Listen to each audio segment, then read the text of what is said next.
नमस्कार। Vision IAS के news today के इस अंक में आप सभी का स्वागत है। इस अंक में हम आपके लिए लेकर आए हैं यूपीएससी परीक्षा की दृष्टि से महत्वपूर्ण कुछ अहम खबरें। इस अंक के साथ मैं हूं दिव्या तोमर। और आइए अब जानते हैं इस अंक की हेडलाइंस के बारे में। यूनेस्को ने भारत के लिए शिक्षा की स्थिति रिपोर्ट 2022 शिक्षा में आर्टिफिशियल इंटेलिजेंस जारी की। एक थिंक टैंक के अध्ययन के मुताबिक प्रारंभिक बाल्यावस्था शिक्षा पर सरकारी व्यय जीडीपी का मात्र 0.1% है। दिल्ली सरकार पराली जलाने पर रोक लगाने के लिए खेतों में बायो डिकम्पोजर का छिड़काव करेगी। राष्ट्रीय पर्यटन सम्मेलन में वर्ष 2047 तक पर्यटन में भारत को अग्रणी बनाने का लक्ष्य निर्धारित किया गया। भारतीय रिजर्व बैंक के गवर्नर ने कहा कि वित्तीय प्रणाली में बिग टेक कंपनियों की बढ़ती भागीदारी से डेटा के केंद्रीकरण का जोखिम पैदा हो सकता है। विश्व स्वास्थ्य संगठन की रिपोर्ट के मुताबिक विशेष रूप से शरणार्थी और प्रवासी आबादी पर रोगाणुरोधी प्रतिरोध का अधिक खतरा है। और आइए अब खबरों पर विस्तार से चर्चा करते हैं। यूनेस्को ने भारत के लिए शिक्षा की स्थिति रिपोर्ट 2022 शिक्षा में आर्टिफिशियल इंटेलिजेंस जारी की है। ये यूनेस्को की प्रमुख वार्षिक रिपोर्ट है। वर्ष 2022 की रिपोर्ट चौथा संस्करण है। इस रिपोर्ट का उद्देश्य भारत में शिक्षा में आर्टिफिशियल इंटेलिजेंस के जिम्मेदार और मानव केंद्रित उपयोग के लिए मार्गदर्शन प्रदान करना है। इस रिपोर्ट के निष्कर्षों के मुताबिक भारत में आर्टिफिशियल इंटेलिजेंस बाजार के 20.2% की चक्रवृद्धि वार्षिक वृद्धि दर से वर्ष 2025 तक 7.8 बिलियन अमेरिकी डॉलर तक पहुंचने की उम्मीद है। आर्टिफिशियल इंटेलिजेंस साक्षरता भारत में अत्यधिक प्रासंगिक होती जा रही है। भारत में एआई कौशल प्रसार दर सापेक्ष रूप से विश्व में सबसे ज्यादा है। ये वैश्विक औसत से 3.09 गुना ज्यादा है। ये रिपोर्ट व्यापक और व्यक्तिकृत यानी कि पर्सनलाइज्ड इंटेलिजेंस शिक्षण प्रणाली पर बल देती है। वहीं आज की प्रणाली सभी के लिए एक जैसी पद्धति पर आधारित है, जो कि त्रुटिपूर्ण है। आईटीएस अधिगम परिणामों पर नजर रखकर और रियल टाइम में व्यक्तिगत रूप से छात्रों की दक्षताओं का आकलन करके इस समस्या का समाधान करती है। शिक्षा के क्षेत्र में आर्टिफिशियल इंटेलिजेंस के कार्यान्वयन की चुनौतियों की बात करें तो शिक्षा में आर्टिफिशियल इंटेलिजेंस की भूमिका पर नीतियों का अभाव है। संसाधनों और अवसंरचना की कमी शिक्षा में एआई के प्रसार को प्रभावित करती है। शिक्षा प्रणालियों में आर्टिफिशियल इंटेलिजेंस के लिए प्रशिक्षण डेटा की कमी है। आर्टिफिशियल इंटेलिजेंस आधारित धोखाधड़ी और जालसाजी और एआई समर्थित टूल्स की संख्या बढ़ गई है। आर्टिफिशियल इंटेलिजेंस समर्थित टूल्स के माध्यम से छात्र चीट कर सकते हैं, जैसे कि साहित्यिक चोरी वगैरह कर सकते हैं। भारत ने भी आर्टिफिशियल इंटेलिजेंस की क्षमता को समझा है और इसी कारण राष्ट्रीय शिक्षा नीति 2020 के तहत शिक्षा में आर्टिफिशियल इंटेलिजेंस के समेकन पर बल दिया गया है। इसके माध्यम से इंडस्ट्री 4.0 की आवश्यकता को पूरा करने के लिए गुणवत्ता और कौशल आधारित शिक्षा को बढ़ावा दिया जाएगा। इस रिपोर्ट में कई सिफारिशें की गई हैं। शिक्षा में आर्टिफिशियल इंटेलिजेंस संबंधी नैतिकता को सर्वोच्च प्राथमिकता दी जानी चाहिए। शिक्षा में आर्टिफिशियल इंटेलिजेंस के लिए एक समग्र विनियामक ढांचा प्रदान करने में तेजी लाई जानी चाहिए। प्रभावी सार्वजनिक निजी भागीदारी सृजित की जानी चाहिए। सभी छात्रों और शिक्षकों की नवीनतम तकनीक तक पहुंच सुनिश्चित की जानी चाहिए। एल्गोरिदम से जुड़े पूर्वाग्रहों और इससे उत्पन्न भेदभाव को दूर करने का प्रयास किया जाना चाहिए। एआई में जनता के विश्वास को बढ़ाने के लिए जरूरी सुधार आवश्यक हैं। साथ ही इन सिफारिशों में ये भी कहा गया है कि एआई उत्पादों को विकसित करने में छात्रों और शिक्षाविदों के ज्ञान का बेहतर इस्तेमाल करने के लिए निजी क्षेत्र से विमर्श किया जा सकता है। अगली खबर शिक्षा क्षेत्र से जुड़ी हुई है। एक थिंक टैंक ने अध्ययन किया है जिसके मुताबिक प्रारंभिक बाल्यावस्था शिक्षा पर सरकारी व्यय जीडीपी का मात्र 0.1% है। भारत में प्रारंभिक बाल्यावस्था शिक्षा से संबंधित मुख्य तथ्यों की बात करें तो अखिल भारतीय औसत प्रति बालक शिक्षा व्यय आवंटन 8,297 रुपए है, जो कि कायदे से जितना होना चाहिए उसका 1/4 है। वहीं एलिमेंट्री चाइल्डहुड एजुकेशन पर सरकारी व्यय वांछित स्तर का 1/4 है। साथ ही अन्य देशों की तुलना में काफी कम भी है। उदाहरण के लिए यूनाइटेड किंगडम अपनी जीडीपी का 0.22%, संयुक्त राज्य अमेरिका अपनी जीडीपी का 0.33% और फिनलैंड अपनी जीडीपी का 0.71% एलिमेंट्री चाइल्डहुड एजुकेशन पर खर्च करता है। 3 से 6 वर्ष की आयु के सभी बच्चों में केवल 32% ही एलिमेंट्री चाइल्डहुड एजुकेशन सेवाएं प्राप्त कर रहे हैं। ऐसे में सरकार को और बचे हुए बच्चों को एलिमेंट्री एजुकेशन के दायरे में लाने के लिए जीडीपी का 1.6 से 2.2% तक खर्च करने की जरूरत है। प्रारंभिक बाल्यावस्था देखभाल और शिक्षा की बात करें तो ये जीवन के प्रथम 6 वर्षों के रचनात्मक चरण होते हैं। इस अवस्था में स्पष्ट उपचरण और आयु विशिष्ट आवश्यकताएं होती हैं। ईसीसीई में एक सुरक्षित और सक्षम परिवेश में देखभाल, स्वास्थ्य, पोषण, खेल और प्रारंभिक शिक्षा प्रदान करना शामिल है। वर्ष 2013 में राष्ट्रीय ईसीसीई नीति जारी की गई थी। इसका उद्देश्य प्रसव पूर्व से लेकर 6 वर्ष की आयु होने तक सभी बच्चों के समग्र विकास के लिए एकीकृत सेवाएं प्रदान करना था। राष्ट्रीय शिक्षा नीति 2020 का लक्ष्य सतत विकास लक्ष्य 4.2 के अनुरूप एलिमेंट्री चाइल्डहुड एजुकेशन को सार्वभौमिक बनाना है। एनसीईआरटी प्रारंभिक बाल्यावस्था देखभाल और शिक्षा के लिए राष्ट्रीय पाठ्यक्रम एवं शैक्षणिक ढांचा तैयार कर रहा है। एनसीपीएफ-ईसीई शिक्षकों का मार्गदर्शन करेगा और प्रशिक्षित कार्यबल विकसित करने में मदद करेगा। प्रारंभिक बाल्यावस्था देखभाल और शिक्षा की बात करें तो इसके लिए कई पहलें आरंभ की गई हैं, जैसे कि समग्र शिक्षा अभियान। इसका उद्देश्य गुणवत्तापूर्ण शिक्षा प्रदान करना और प्री स्कूल से 12वीं कक्षा तक के छात्रों के अधिगम परिणामों में वृद्धि करना है। इसके अलावा एकीकृत बाल विकास सेवाएं योजना। इसका उद्देश्य बच्चों के पोषण के साथ साथ उसका उचित मनोवैज्ञानिक, शारीरिक और सामाजिक विकास करना है। साथ ही सार्थक योजना शुरू की गई, यानी कि गुणवत्तापूर्ण शिक्षा के माध्यम से छात्रों और शिक्षकों की समग्र उन्नति। सार्थक योजना का उद्देश्य अन्य लक्ष्यों के साथ साथ ईसीसीई में भी सुधार करना है। एनसीपीएफ-ईसीई का फुल फॉर्म है national curricular and pedagogical framework for early childhood care and education.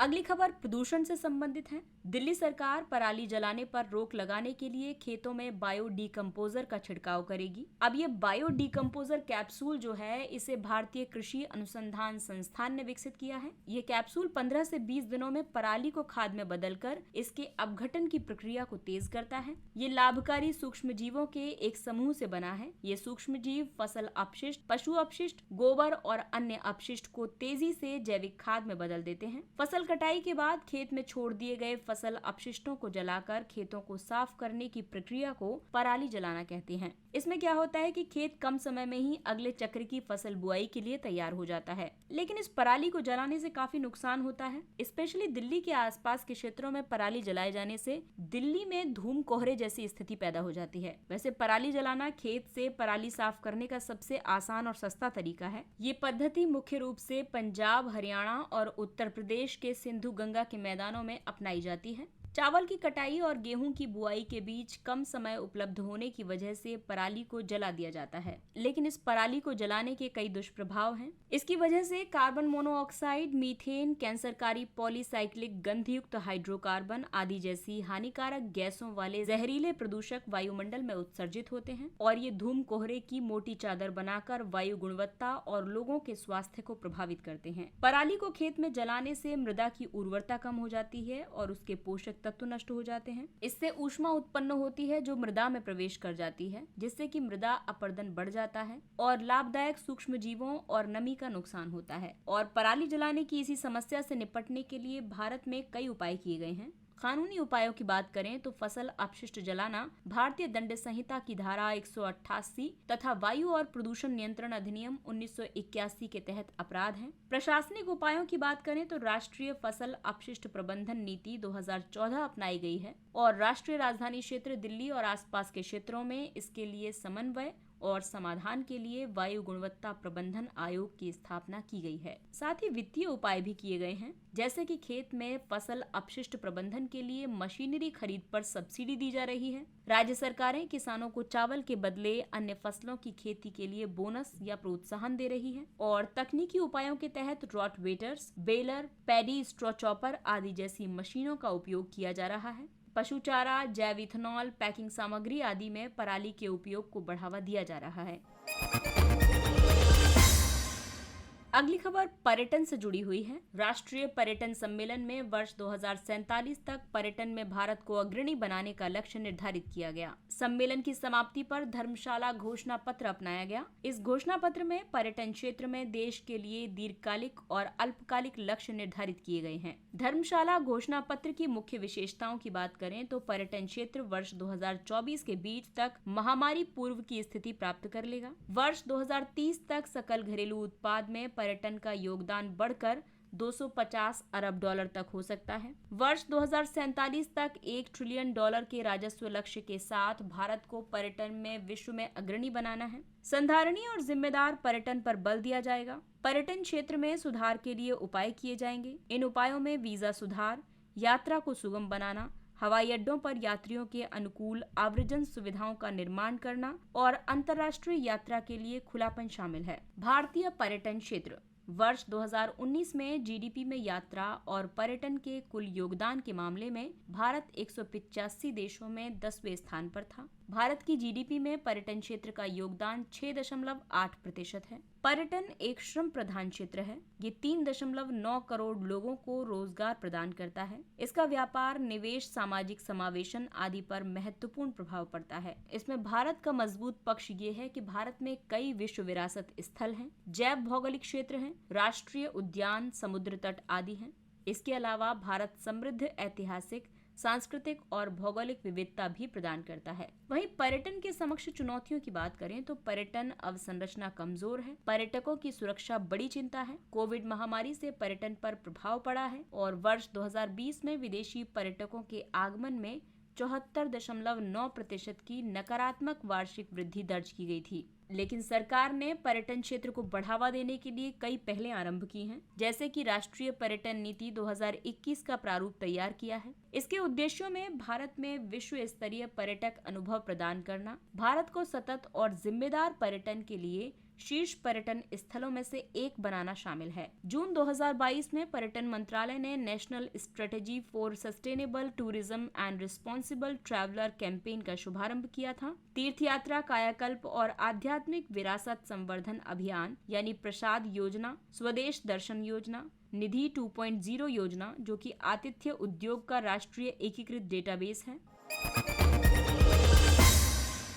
भारतीय रिजर्व बैंक के गवर्नर ने कहा कि वित्तीय प्रणाली में बिग टेक कंपनियों की बढ़ती भागीदारी से डेटा के केंद्रीकरण का जोखिम पैदा हो सकता है। ऐसी चेतावनी दी गई है कि एक बिग टेक अपने ग्राहकों की विशाल संख्या के आधार पर भारी मात्रा में उपभोक्ता डेटा सृजित कर रही है और उसका लाभ उठा रही है। इस तरह की गतिविधियां डेटा संकेंद्रण संबंधी जोखिम और संभावित व्यापक प्रभाव संबंधी चिंताएं पैदा करती है। ऐसा इसलिए क्योंकि आने वाले समय में बिग टेक की वित्तीय प्रणाली में संलग्नता बढ़ने वाली है। उभरते बाजारों और विकासशील अर्थव्यवस्थाओं में बिग टेक कंपनियां भुगतान के विकल्प सहित ऋण, बीमा और परिसंपत्ति प्रबंधन जैसी व्यापक वित्तीय सेवाएं प्रदान करती है। वित्तीय स्थिरता में बिग टेक से जुड़े खतरे हैं, जैसे कि सेवा में रुकावट या देरी से वित्तीय सेवाओं में बड़े पैमाने पर समस्याएं पैदा हो सकती हैं। बाजार में प्रभुत्व बढ़ने से नवाचार प्रभावित हो सकता है। बिग टेक प्लेटफॉर्म सीमा पर धोखाधड़ी, चोरी और मनी लॉन्ड्रिंग को बढ़ावा दे सकते हैं।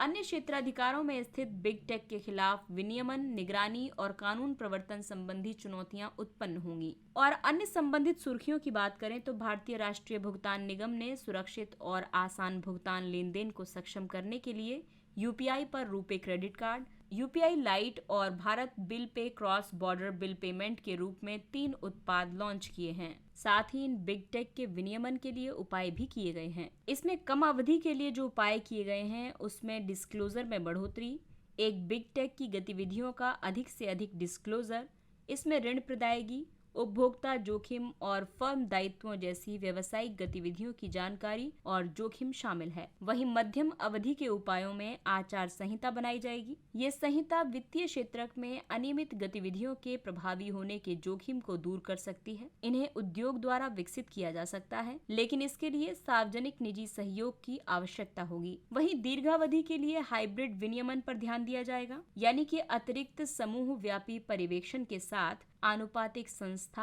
आधारित विनियमन और गतिविधि आधारित विनियमन के आधार पर एक स्पष्ट होम या होस्ट विभाजन किया जाएगा।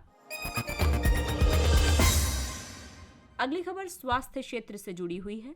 विश्व स्वास्थ्य संगठन की एक रिपोर्ट के मुताबिक विशेष रूप से शरणार्थी और प्रवासी आबादी पर रोगाणुरोधी प्रतिरोध का अधिक खतरा है। Global evidence review on health and migration श्रृंखला की ये चौथी रिपोर्ट है। ये रिपोर्ट एंटीबायोटिक पहुंच के स्तर का विवरण प्रदान करती है। अकेले बैक्टीरियल AMR के कारण दुनिया भर में प्रतिवर्ष 1.27 मिलियन से ज्यादा लोगों की मृत्यु हो जाती है। AMR के कारण उच्चतम मृत्यु वाले क्षेत्र अफ्रीका और दक्षिण एशिया में है। अंतर्राष्ट्रीय शरणार्थियों और प्रवासी आबादी की उच्च सुभेद्यता की वजह से संक्रमण बढ़ने का खतरा बना रहता है। AMR किसी सूक्ष्मजीव जैसे कि बैक्टीरिया, वायरस और कुछ परजीवी की एक रोगाणुरोधी जैसे कि एंटीबायोटिक्स, एंटीवायरल और एंटी मलेरियल को अपने खिलाफ काम करने से रोकने की क्षमता है। WHO ने घोषणा की कि AMR मानवता द्वारा सामना किए जाने वाले 10 सर्वोच्च वैश्विक लोक स्वास्थ्य खतरों में से एक है। AMR के प्रसार के प्रमुख कारण हैं स्वच्छ जल और स्वच्छता की कमी, दवा निर्माण इकाइयों और स्वास्थ्य केंद्रों से निकलने वाले ठोस और तरल अपशिष्ट।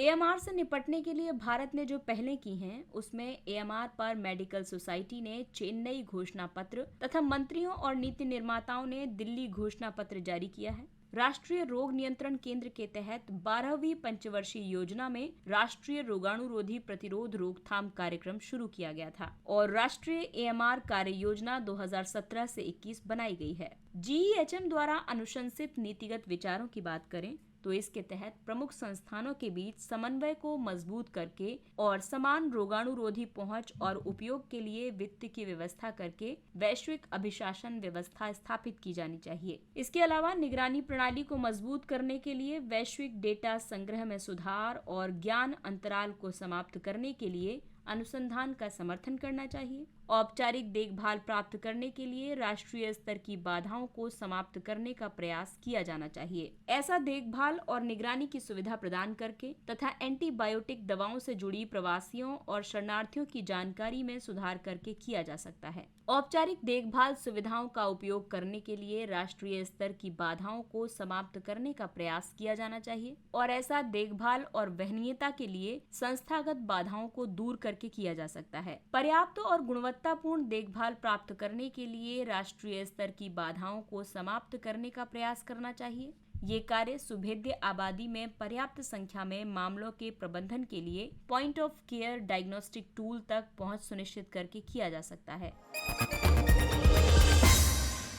और आइए बात करते हैं कुछ संक्षिप्त लेकिन महत्वपूर्ण खबरों के बारे में। एशिया प्रशांत प्रसारण विकास संस्थान यानी AIBD हाल ही में AIBD के लिए भारत की अध्यक्षता को एक और वर्ष के लिए बढ़ा दिया गया है। AIBD इलेक्ट्रॉनिक मीडिया विकास के क्षेत्र में एशिया और प्रशांत के लिए संयुक्त राष्ट्र आर्थिक और सामाजिक आयोग का एक क्षेत्रीय अंतर सरकारी संगठन है। AIBD नीतिगत और संसाधन विकास के माध्यम से एशिया प्रशांत क्षेत्र में एक जीवंत और सामंजस्यपूर्ण इलेक्ट्रॉनिक मीडिया परिवेश प्राप्त करने के लिए अधिदेशित है। इसकी स्थापना वर्ष 1977 में हुई थी। अंतर्राष्ट्रीय दूरसंचार संघ, संयुक्त राष्ट्र विकास कार्यक्रम और यूनेस्को AIBD के संस्थापक संगठन हैं। वर्तमान में 26 देश AIBD के पूर्ण सदस्य हैं।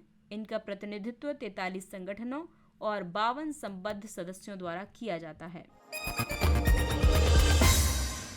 त्वरित सुधारात्मक कार्रवाई ढांचा। भारतीय रिजर्व बैंक ने सेंट्रल बैंक ऑफ इंडिया को PCA फ्रेमवर्क से हटा दिया है। RBI ने जून 2017 में इस बैंक पर PCA मानदंडों को लागू किया था। इस बैंक की उच्च निवल गैर निष्पादित परिसंपत्ति और ऋणात्मक रिटर्न ऑफ एसेट्स के कारण ऐसा किया गया था। किसी बैंक द्वारा जोखिम भारित आस्तियों की तुलना में पूंजी अनुपात, निवल NPA और रिटर्न ऑफ एसेट्स पर विनियामक सीमाओं का उल्लंघन करने पर PCA फ्रेमवर्क को लागू किया जाता है। PCA के तहत की जाने वाली कार्रवाइयों में शामिल हैं लाभांश वितरण या लाभ के प्रेषण पर प्रतिबंध, घरेलू या विदेशी शाखा विस्तार पर प्रतिबंध, बोर्ड द्वारा अनुमोदित सीमाओं के भीतर तकनीकी उन्नयन के अलावा पूंजीगत व्यय पर युक्त प्रतिबंध। Insider trading. हाल ही में सुप्रीम कोर्ट ने अपने एक निर्णय में कहा है कि केवल मूल्य संवेदनशील जानकारी रखना और उसके आधार पर व्यापार करना इनसाइडर ट्रेडिंग को सिद्ध करने के लिए पर्याप्त नहीं है। कोर्ट के मुताबिक ये सिद्ध किया जाना भी उतना ही आवश्यक है कि आंतरिक सूचना के आधार पर किए गए लेन देन का उद्देश्य लाभ प्राप्त करने का था। इनसाइडर ट्रेडिंग से मतलब अप्रकाशित मूल्य संवेदनशील सूचना रखते हुए सार्वजनिक रूप से कारोबार करने वाली कंपनी की प्रतिभूतियों को खरीदने या बेचने की प्रथा से है। अप्रकाशित मूल्य संवेदनशील सूचना में वित्तीय परिणाम, लाभांश घोषणा, बायबैक घोषणाएं, विस्तार योजनाएं, विलय या समामेलन, शेयर बिक्री आदि शामिल है। Green event tool. Gulf organisation for research and development UNFCCC सचिवालय और संयुक्त राष्ट्र पर्यावरण कार्यक्रम ने एक ऑनलाइन ग्रीन इवेंट टूल का अनावरण किया है। ये मंच पर्यावरण के अनुकूल आयोजनों की सुविधा प्रदान करेगा। इस मंच को पहली बार वर्ष 2021 में स्कॉटलैंड के ग्लासगो में आयोजित संयुक्त राष्ट्र जलवायु परिवर्तन सम्मेलन में प्रस्तुत किया गया था। ग्रीन इवेंट टूल का उद्देश्य आयोजनों के नकारात्मक प्रभावों को कम करने वाली कार्रवाइयों को प्रोत्साहित करना है। इसमें आयोजनों की योजना निर्माण और कार्यान्वयन के चरणों में उनके कार्बन फुटप्रिंट को कम करना शामिल है। ये गणना किए गए कार्बन फुटप्रिंट की पारदर्शी रिपोर्टिंग और संधारणीयता को संबोधित करने के लिए कार्रवाई को समर्थ बनाता है। इसके अलावा संधारणीयता रेटिंग प्राप्त करने के लिए तृतीय पक्ष द्वारा सत्यापन की प्रक्रिया को समर्थ बनाता है। अपरिहार्य ग्रीन हाउस गैस उत्सर्जन की क्षतिपूर्ति के लिए उच्च गुणवत्ता वाले कार्बन क्रेडिट के उपयोग की सिफारिश की जाती है। भारतीय पोषण रेटिंग। भारतीय खाद्य सुरक्षा और मानक प्राधिकरण फसाई ने लेबलिंग अभ्यास के हिस्से के रूप में खाद्य पैकेटों पर INR के लिए एक प्रारूप अधिसूचना जारी की है। इसमें स्वास्थ्यप्रद खाद्य पदार्थों को उच्च रेटिंग प्रदान करने का प्रावधान किया गया है। इस प्रारूप अधिसूचना के मुताबिक INR सिस्टम पैकेज्ड फूड के लिए समग्र पोषण प्रोफाइल को हाफ स्टार से लेकर के 5 स्टार तक रेटिंग प्रदान करेगा। इसके मुताबिक अगर किसी प्रोडक्ट को हाफ स्टार मिल रहा है तो वो निम्नतम स्वास्थ्यप्रद है और 5 स्टार मिल रहा है तो स्वास्थ्यप्रद है। इसके तहत दूध और दूध से बने उत्पाद, ताजे और फ्रिज में रखे फल और सब्जियां, ताजा और फ्रिज में रखा मांस, अंडा, मछली, आटा और स्वीटनर जैसे खाद्य पदार्थों को स्टार रेटिंग प्रदर्शित करने की जरूरत नहीं होगी। शनि के रहस्यमयी वलय और झुकाव। एक नए अध्ययन के मुताबिक शनि ग्रह के चमकदार वलयों और अक्ष पर अत्यधिक झुकाव के लिए क्रिस्टलिस नामक उसका चंद्रमा उत्तरदायी है। अब इस चंद्रमा का अस्तित्व नहीं है। शनि सूर्य से 1.473 अरब किलोमीटर दूर स्थित छठा ग्रह है और ये सौर मंडल का दूसरा सबसे बड़ा ग्रह है। शनि का अक्षीय झुकाव 26.73 डिग्री है। शनि के 7 वलय हैं। ये बर्फ के कणों से बने हैं। इनका आकार 1 माइक्रोन से लेकर 10 मीटर तक है। वलय वाले अन्य ग्रह बृहस्पति, नेपच्यून और यूरेनस हैं। James Webb space telescope. NASA के जेम्स वेब स्पेस टेलीस्कोप ने मंगल ग्रह की अपनी पहली तस्वीरें खींची हैं। जेम्स वेब स्पेस टेलीस्कोप एक बड़ा इंफ्रारेड टेलीस्कोप है। इसे नासा ने यूरोपीय अंतरिक्ष एजेंसी और कनाडा की अंतरिक्ष एजेंसी के सहयोग से वर्ष 2021 में लॉन्च किया था। ये ब्रह्मांड के इतिहास के प्रत्येक चरण का अध्ययन करेगा, जैसे कि बिग बैंग घटना के बाद हुई पहली प्रकाशमान चमक का, पृथ्वी जैसे ग्रहों पर जीवन का समर्थन करने में सक्षम सौर मंडलों के निर्माण का, हमारे अपने सौर मंडल के उद्भव का, अवरक्त प्रकाश को कैप्चर करने की क्षमता द्वारा पृथ्वी के पड़ोसी ग्रहों के बारे में नई जानकारी भी प्रदान करेगा। और आइए अब चर्चा करते हैं सुर्खियों में रहे स्थलों के बारे में। मिस्र, यहाँ की राजधानी काहिरा है।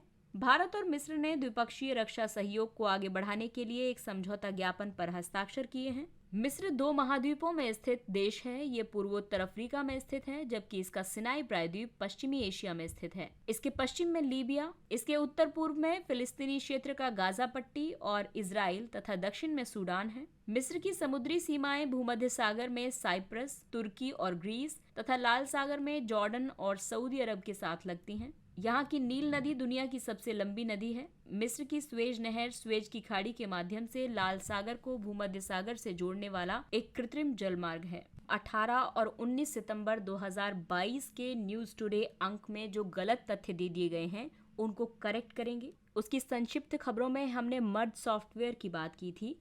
इसमें हमने आपको गलती से ये बता दिया था कि मर्ज सॉफ्टवेयर के तहत network proof of stake system की बजाय प्रूफ ऑफ वर्क सिस्टम पर काम करता है, लेकिन सही तथ्य ये है कि मर्ज सॉफ्टवेयर के तहत network proof of work system की बजाय प्रूफ ऑफ स्टेक सिस्टम पर काम करता है। इसके साथ ही ये अंक समाप्त होता है। अगले अंक में फिर मुलाकात होगी कुछ अन्य महत्वपूर्ण खबरों के साथ। तब तक अपना ख्याल रखिए, सुरक्षित दूरी बनाए रखिए, मास्क पहनिए, हाथ और चेहरा साफ रखिए। और अगर ये कंटेंट और जानकारी आपको पसंद आ रही है तो और छात्रों के बीच में भी इसे शेयर कीजिए, सब्सक्राइब कीजिए और इसी अपील के साथ विजन IAS की पूरी टीम को दीजिए इजाजत। नमस्कार।